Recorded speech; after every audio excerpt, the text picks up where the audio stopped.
What's up, my melanin hearts of hearts? So today we're gonna cover some news real quick, okay? So something hit my desk in Tacoma, Washington, about their hospitals. Their beds is leaking bodily fluid. So we finna get into this article real quick, and then we're gonna come back and talk about it. I not only have the complaint, I've got the videos, and let me tell you, it is one thing to hear about oozing mattresses. It's a whole nother thing to see them. And we do have to warn you, what you're about to watch is graphic. Imagine lying on a hospital bed with this happening. In videos provided by the Washington State Nurses Association, you see a napkin picking up what appears to be bloody fluid seeping from a patched up mattress. This can certainly be a biohazard to patients and to healthcare workers because blood and body fluids can carry illnesses that can be passed on. Sicknesses that can range from minor to major. Ruth Schubert with the Washington State Nurses Association says micro tears in mattresses were absorbing bodily fluids of previous patients and still being used in labor and delivery. She says the union was alerted to the problem 2 months ago and that the patching was part of St. Joseph's response to the discovery. The patching material apparently wasn't applied correctly because it rolled up around the edges and there was still body fluids and blood seeping up through between the patches. We obtained this complaint to the DOH. It says St. Joseph's was notified of the problem in early September, and more compromised beds were found throughout the month. We reached out to the DOH, and they told us they would look into our request. In a statement from St. Joseph's Medical Center, they say compromised beds are immediately taken out of commission and are not used for patient care. What St. Joe said may be their ideal, but it's certainly not what happened here. It took 2 months to get this problem resolved, and that's just too long. Hold on, you guys. So 2 months. It took them 2 months to even fix the issue. Like, do you guys know how dangerous that is? And then the beds are being used in labor and delivery. The most critical part in the hospital. Women die every day from childbirth. And you guys having us lay on these beds that's not even patched up correctly. We already have blood. We're already losing blood and bodily fluids.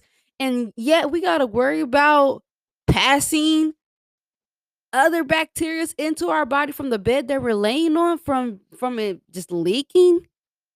And then you guys, the beds is like the little plastic beds. It's not even the mattress. They're like these little plastic shits. And it has micro tears in it. So it's like, come on now. It took y'all 2 months to fix this. How long has this been going on? That's my next question. How long has this been happening before even somebody even either discovered it or even said a word about it? Like, that is scary, you guys. There's been a backlog in ordering new mattresses. Schubert says supply chain issues aren't enough of an answer.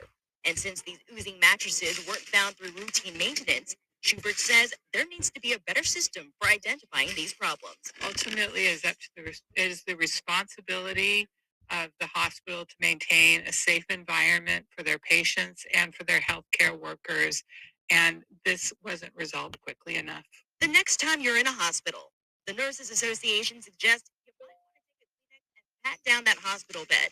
If you experience this, I would advise them to contact the nurse and ask that it be removed and that they are placed in a different bed. We'll be posting the complaint and St. Joseph Medical Center's full statement on fox13seattle.com. If you have given birth in the labor and delivery unit or been in it and experienced any of these soiled mattresses, feel free to reach out to me at nia.wong@fox.com. For now, live in Tacoma, Nia Wong, Fox 13 News. You guys, that is scary. Like, I shouldn't have to worry about coming into a facility to have my child and have to worry about me laying in a soiled mattress. Like, that just tells me that the hospital does not do they proper care of the rooms. Like, who is checking the beds? Who's cleaning the beds? Who's sanitizing the rooms?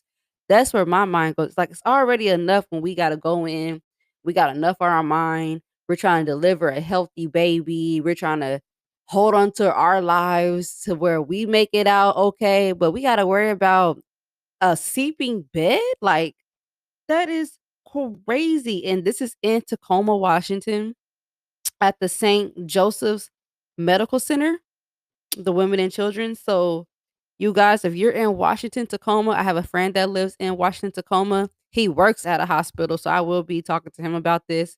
And we will have a in-depth conversation about this because this is crazy, you guys. Like, I cannot imagine having to go into a hospital preparing to have my child, and then I sit in the bed and all of a sudden just some red fluid comes flowing out of the mattress. Like, that is scary. Like, that just tells me that that hospital does not do any type of routine checks. They're not checking the beds.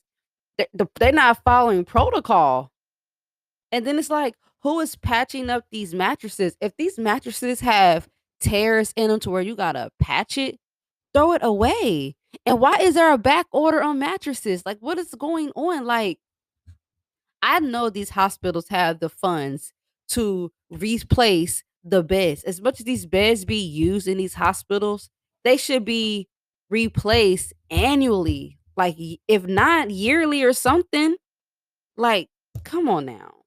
These hospitals is just getting, like, lazy. The workers are lazy, and it's very unfortunate that somebody discovered that going in to have their child and had to move a room because the bed was seeping bodily fluids and blood and what no telling what else is up in that bed. That is just ugh, it makes my skin itch, like, this is why I do not go into healthcare. Like, I don't have the passion for it because certain things I cannot go over. I cannot let slide. Like, I just can't see it and then just keep going by my shift like I don't see it. Like, I'm going to report that. Like, I'm going to tell. And if the person that's ahead of that unit don't do something about it, I'm going to somebody ahead of them. And if they don't do something about it, I'm going to somebody ahead over them. I'm going all the way to corporate with it. Like, and I know Tacoma Hospital is suffering right now. I know they took a dramatic hit. I know they probably got a lawsuit out the ass finna come because that is not okay. That is just, ugh. That's just it just makes my skin crawl. I have no words for it. That is not okay. And that just tells me that they do not take the proper protocol to check these beds. And they're just throwing patches on it and throwing people in the beds like, okay, let's go. Like, anything for a dollar, huh? Some things is just not worth it at all. And it's just sad to see these things like come across my desk. Like, this is why I do not like sleeping in hospitals. Like, anytime I go, it's for something very minor. If I got something major, I'm in and out. I'm telling them immediately, look, take care of me and send me on my way. I'm not staying here. The last time I had an extensive stay in a hospital, that's when I had my son. And I was there for 4 days. And I made sure I checked the bed, I checked the covers, I inspected the room. Like, I had my mom come in, she cleaned the room, my best friend cleaned the room. Like, we do not play that. We checked every inch of that room, even though the hospital here in Missouri is very up to date with their rooms and they make sure that labor delivery is top A. But come on now, it's still something that you have to worry about because there's no telling who's cleaning these units, who's cleaning the buildings. Like, I used to be a cleaner, and I know how I used to clean. Everybody don't clean like you, so you got to take that into mind also that yeah, there might be somebody cleaning these facilities, but everybody don't clean like you. They might not have the eye for details. They might not really care that much to really sanitize things. So that's just what came across my desk this morning, And yeah, you guys, make sure y'all go check this out. If y'all want to read the article, go to Q13Fox.com. It is a news article, and I think it's Tacoma, Washington. I think it's one of their news channels. It was sent to me. Or just go on YouTube and type in oozing beds discovered in Tacoma, Washington hospital, and it should pop up with the article and the video if you guys want to see that. Um, and yeah, you guys, I'm gonna try to post the video on my website just in case you guys can't find it. And that's what we have for today, Melanin Hearts of Hearts. Make sure you guys are sharing the podcast. Thanks for supporting me. And I will see you later.